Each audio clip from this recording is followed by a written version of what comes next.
Près de 100 000 personnes ont déjà reçu une première dose de vaccin dans le département du Rhône. Et ces derniers jours, la campagne s'est clairement accélérée. En une semaine, plus de 20 000 injections ont été faites. Et pour aider les personnes âgées qui ont du mal à se déplacer, les collectivités locales se sont adaptées. À Tassin-la-Demi-Lune, par exemple, la ville a mis en place un service de navette pour les conduire vers les centres de vaccination. Hugo Frances. Merci d'être venu.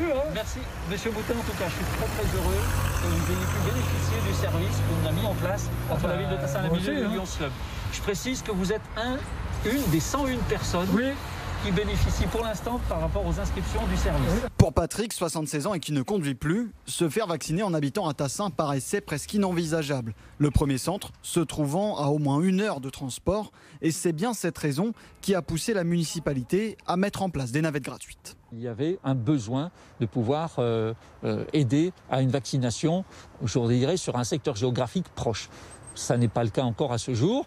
Mais de fait, il était important qu'on puisse apporter ce service de déplacement, de transport sur les sites de vaccination. Ils sont près de 2000 Tassis-Lunois à avoir plus de 75 ans et déjà une centaine s'est inscrit pour profiter de ce service gratuit, sans lequel Patrick aurait bien eu du mal à aller se faire vacciner. C'est une très bonne chose.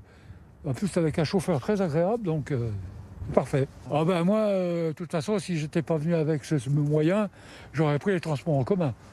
Ça aurait été plus compliqué. Plus compliqué parce qu'en plus ici je ne connaissais pas du tout. Ouais. Donc pour trouver, c'est l'usine ici. Et c'est une promesse du maire, les navettes fonctionneront jusqu'à ce que tous les habitants qui en ont besoin aient pu se faire vacciner complètement.